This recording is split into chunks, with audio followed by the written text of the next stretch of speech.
శ్రీమద్భగవద్గీత అధ్యాయం 18 కంటిన్యూషన్ అండి. యస్య నాహంకృతో భావః బుద్ధిరస్య న లిప్యతే హత్వాపి స న ఇమాన్ లోకాన్ నహంతి న నిబధ్యతే. ఎవనికి కర్తృత్వ భోక్తృత్వాభిమానములు లేవో వాడి ప్రాణులన్నింటినీ సంహరించినను చంపనివాడి వానికే పాపము గాని బంధకత్వము గాని లేదు. ఈ భగవద్వాక్యమును హత్యలొనర్చుటకు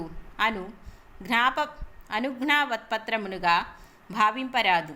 గుణాతీతుడై ఆత్మనిష్ఠుడగు మహానీయుడే ద్వంద్వములను అతిక్రమించి సామాన్య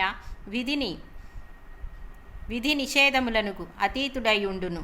అట్టివారి కర్మలు అజ్ఞాన దృష్టికెట్లు కానవచ్చినను స్వార్థరాహిత్యములకై లోక కళ్యాణమునకే అగును. అజ్ఞానులు అనధికారులు అగువారు స్వార్థపరులై ఇట్టి తాత్విక సిద్ధాంతమును దురుపయోగమునర్పుకుందురుగాక. జ్ఞానం జ్ఞేయం పరిజ్ఞాత త్రివిధా కర్మ చోదన కరణం కర్మ కర్తేతి త్రివిధ కర్మ సంగ్రహ. కర్మాచరణకు మానసిక ప్రేరణ జ్ఞానము జ్ఞేయము జ్ఞాత అని త్రివిధము. అట్లే దాని బాహ్యకి క్రియారూపము కర్మ కర్త కరణము అని త్రివిధము. ఏ పని చేయుటకైనను ప్రథమముగా సత్సంబంధమగు మానసిక జ్ఞానం అవసరము. అది లేనిచో కర్మాచరణయే సాధ్యము కాదు. మనసునందలి ఆలోచనలు క్రియారూపమున పరిణమించుటకు చేయు వ్యాపారములనే కర్మలందురు. జ్ఞానం కర్మ చ కర్తా చ త్రివిధైవ గుణభేదతః ప్రోచ్యతే గుణసంఖ్యానే యథావత్ శృణుతాన్యపి. సాంఖ్యశాస్త్రమందు ప్రకృతి గుణములను వివరించిన జ్ఞానము కర్మ కర్త అని గుణప్రాధాన్యమును బట్టి 3 విధములుగా చెప్పబడినది. వాటి స్వరూపమును వివరింతును వినుము. ఇటువంటి జ్ఞానము కర్మ కర్త మూడిటి సాత్విక రాజస తాపసములను కూడా విభజించి వాటి ప్రత్యేక గుణములను నిరూపించుచున్నాడు. సర్వభూతేషు ఏనైకం భావమవ్యయమీక్షతే అవిభక్తం విభక్తేషు తజ్జ్ఞానం విద్ధి సాత్వికం. వేరువేరుగా నుండు భూతజాలములన్నింటి యందును అనేకమై నాశనరహితమై అఖండమయ్యుండు ఆత్మను గుర్తించు జ్ఞానము సాత్వికమని తెలియను. ఇంద్రియములకును మనసును కూడా అగోచరమగు నానాత్వమందలి ఏకత్వమునను శుద్ధ బుద్ధిచే గ్రహించుటయే సాత్విక జ్ఞానము లేక విజ్ఞానము. పృథక్త్వేన తు యజ్ఞానం నానాభావాన్ పృథగ్విధాన్ వేత్తి సర్వేషు భూతేషు తజ్జ్ఞానం విద్ధి రాజసం.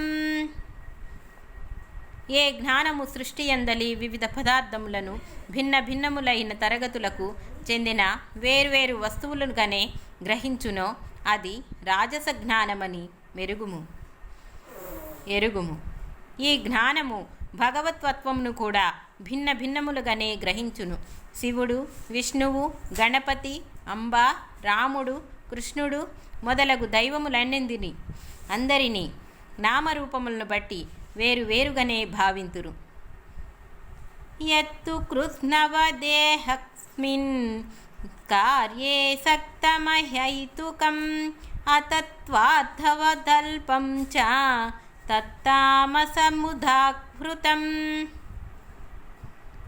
సృష్టి అందలి యొకానొక పదార్థమునే దాని కారణమునుగా గ్రహించునదియు అనగా ఇంద్రియ గోచరమగు స్థూల శరీరమునే ఆత్మగా నించినదియు కార్యకారణ భావ మిసుమంతయు లేక తత్వార్థమునకు దూరమై అల్పమైన దట్టి అనియు అగు జ్ఞానము తామస జ్ఞానమని చెప్పబడును. ఈ జ్ఞానము ప్రత్యక్ష ప్రమాణమును మాత్రమే అంగీకరించి ఇంద్రియములకు గోచరించినవే సత్యమని భావించుటచే తత్వార్థమును దూరమై అల్పమైనది. ఇట్టి జ్ఞానము ఆశ్రయించినదే